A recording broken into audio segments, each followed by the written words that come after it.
नमस्कार साथियों, स्वागत है आप सभी साथियों का इस साइकोलॉजी की क्लास में। आज का टॉपिक अधिगम है और हम अधिगम से आए हुए पिछले सभी भर्ती परीक्षाओं के सवालों को यहाँ पर देखेंगे। पहला सवाल स्क्रीन पर है। क्रो एंड क्रो के अनुसार मानव अधिगम में अंतर्निहित मानसिक प्रतिक्रियाएं हैं।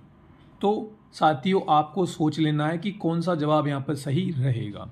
क्या निर्देशन, चयन या सूझ? तो चलिए मैं बता देता हूँ कि ये तीनों के तीनों अंतर्निहित प्रक्रियाएं हैं, इसलिए सही जवाब डी ऑप्शन अगर आपने सोचा तो आप बिल्कुल सही हैं। दूसरा इंपॉर्टेंट सवाल आपके सामने रीट लेवल 1 से है। किसी उद्दीपन के निरंतर दिए जाने से व्यवहार में होने वाला अस्थायी परिवर्तन कहलाता है। तो साथियों, ये अभ्यस्तता कहलाती है। यानी इस सवाल का जो सही जवाब है अभ्यस्तता है, और इसको मैंने आपसे पहले भी पूछा है। चलिए देखते हैं अगला सवाल। ये भी पिछली परीक्षा से है, रीट लेवल सेकंड से 21 का सवाल है। अधिगम के संबंध में कौन उपयुक्त युक्ति नहीं है, कौन उपयुक्त नहीं है? तो आपको यहाँ पे बताना है नहीं वाला। विशेष ध्यान रखिए नहीं वाले का। अधिगम पर परिपक्वता का प्रभाव नहीं पड़ता, अभिप्रेरणा से अधिगम में वृद्धि होती है, समस्या समाधान अधिगम का उच्चतम स्तर है, अधिगम व्यवहारगत परिवर्तन है। तो साथियों, आपने क्या सोचा है वो मुझे आप बताइए। तो ये तो बिल्कुल सही बात है, ये भी सही है, ये भी सही है, परंतु ये जो नहीं है ये हमारा यहाँ पर गलत रहेगा और हमें गलत वाला ही यहाँ पे छांटना है। इसलिए इस सवाल का जो सही जवाब ए वाला ऑप्शन यहाँ पर होगा। चलिए देखते हैं अगला सवाल।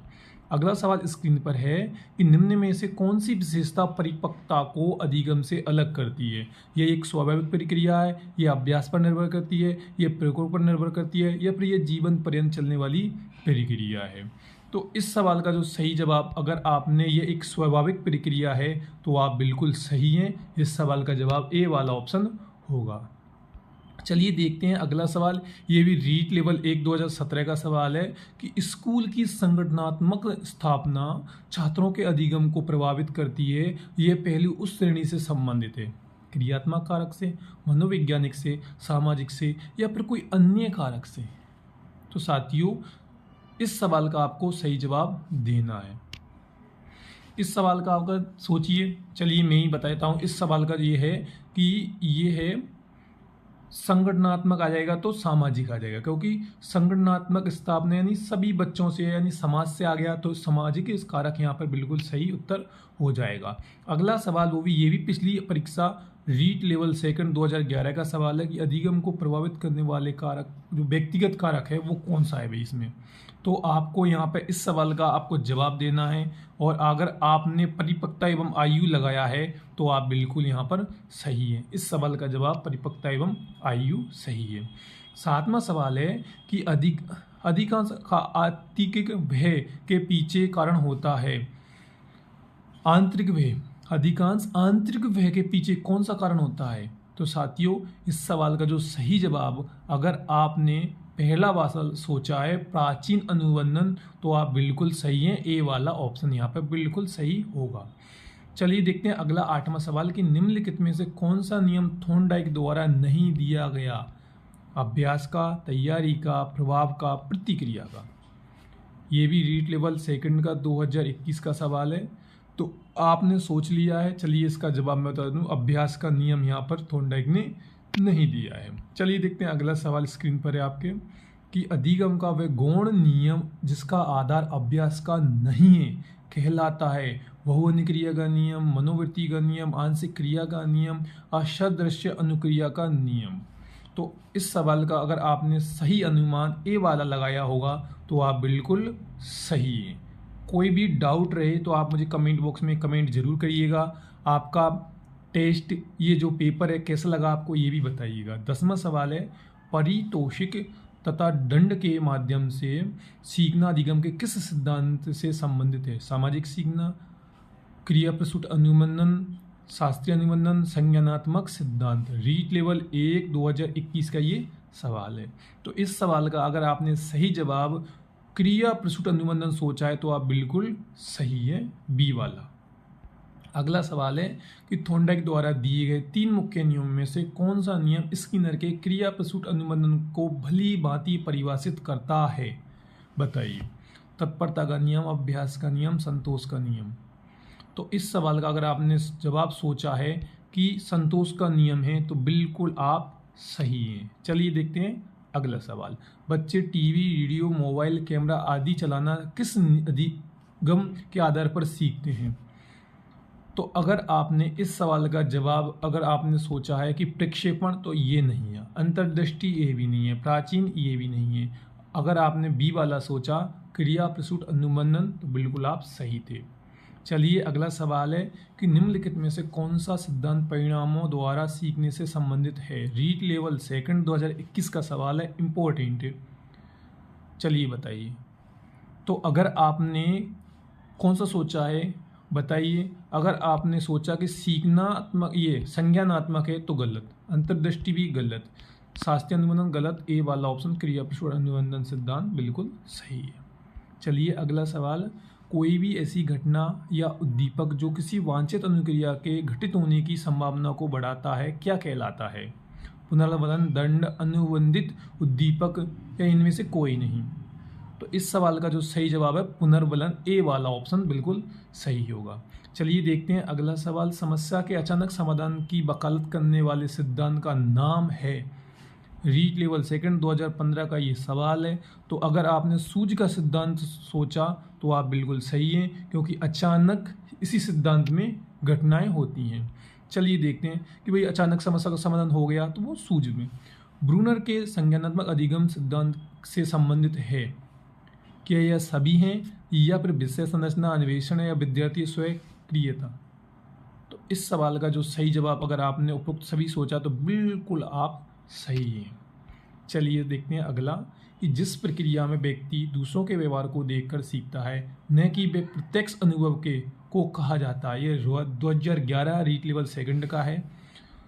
तो इस सवाल का आपको जवाब देना है कि अगर आपने सामाजिक अधिगम सीखा है तो बिल्कुल आप यहाँ पर अधिगम सामाजिक में बिल्कुल आप सही हैं, ए वाला ऑप्शन। अगला 18वां, अल्बर्ट बांडुरा द्वारा प्रस्तावित अधिगम का सिद्धांत कौन सा है? तो आप सभी को पता है कि अल्बर्ट बांडुरा ने सामाजिक अधिगम वाला ये सिद्धांत दिया था। चलिए 19वां, अधिगम के अंतर्दृष्टि सिद्धांत के प्रतिपादक कौन थे? बताइए भाई। तो अंतर्दृष्टि का सिद्धांत बताइए भाई किसने दिया है? तो अंतर्दृष्टि का सिद्धांत कोहलर ने दिया, सबको ही पता है ये तो। चलिए देखते हैं अगला सवाल।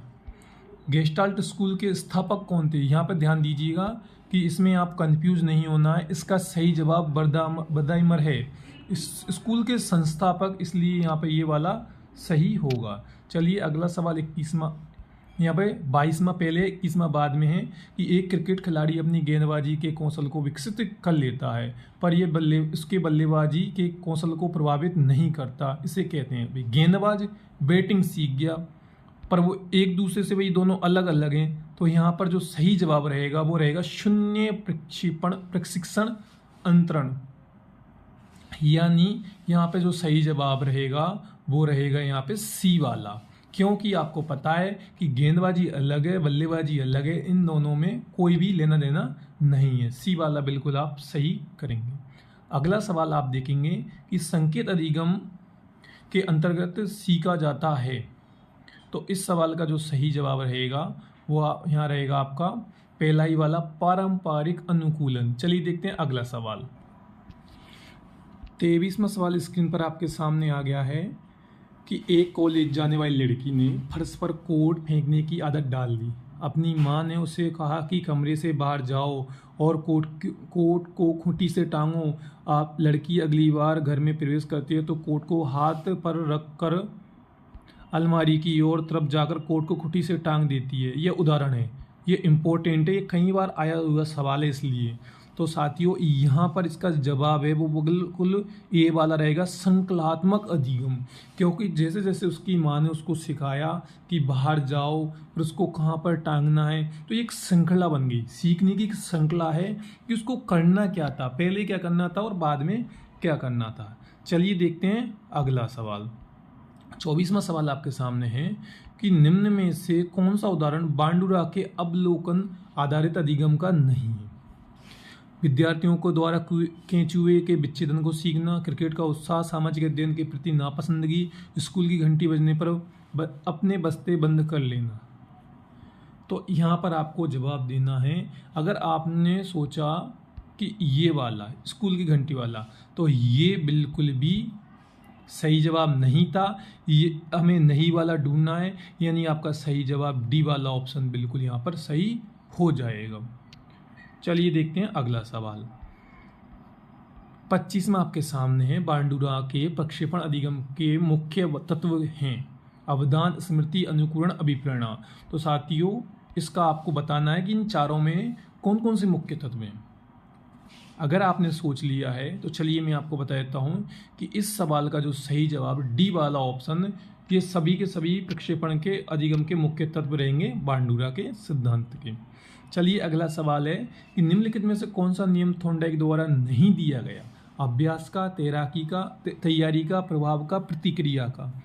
तो शायद ये सवाल तो पहले भी आया हुआ सवाल है, इसलिए इस सवाल का जवाब प्रतिक्रिया का नियम यहाँ पर रहेगा।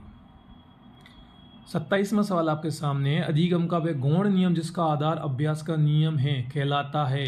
तो ये सवाल पहले भी आया हुआ है, इसलिए ये बहु अनुक्रिया का नियम यहाँ पे बिल्कुल ए वाला सही होगा। चलिए देखते हैं अगला सवाल। अधिगम अंतरण का थॉर्नडाइक सिद्धांत कहा जाता है। अधिगम अंतरण का कौन सा भी? ये रीड लेवल 1 2015 का सवाल है। देखिए, मैं बहुत ही कम समय में आपको बेस्ट से बेस्ट देने की कोशिश कर रहा हूँ। तो चलिए, तो इस सवाल का अगर आपने अनुरूप तत्वों का सिद्धांत सोचा है तो आप बिल्कुल सही जवाब दे रहे हैं। चलिए, तो आप मुझे कमेंट करके बताइएगा कि आपने कितने सही किए हैं, आपको कितने सवाल आए हैं। अगला सवाल है, परीक्षा में लिखते समय शुरू में लिखने की गति धीमी रहती है, किंतु 2-3 प्रश्न लिखने के बाद हम पूर्ण रूप से प्रभावी हो जाते हैं। लिखने की गति भी तेज हो जाती है तथा शरीर भी लिखने के साथ समायोजित हो जाता है। ये प्रक्रिया कहलाती है। तो ये क्या है? ये अवशिष्ट अंतरण है। अवशिष्ट अंतरण बी वाला ऑप्शन बिल्कुल आपका ये सही है। चलिए अगला सवाल आपके सामने है कि दाएं हाथ से लिखने की योग्यता का लाभ एक व्यक्ति बाएं हाथ से लिखना सीखने के लिए करता है। यह किस प्रकार का अधिगम अंतरण है? तो आपको इस सवाल का जवाब भी देना है। ये सवाल मैंने आपके लिए छोड़ा है कि आपको इस सवाल का जवाब कमेंट में ढूंढकर कहीं से भी देना है, और अगर आपको नहीं आए तो आप मेरे को कमेंट बॉक्स में पूछ सकते हैं। मैं उसका जवाब जब मुझे लगेगा उचित कि अब देना चाहिए तो मैं कमेंट बॉक्स में पिन कर दूंगा, आप सभी को जवाब में दे दूंगा। तो वीडियो लाइक करें और अपने साथियों को शेयर करें। मैं बहुत ही कम समय में आपको बेस्ट से बेस्ट देने की कोशिश कर रहा हूं। धन्यवाद।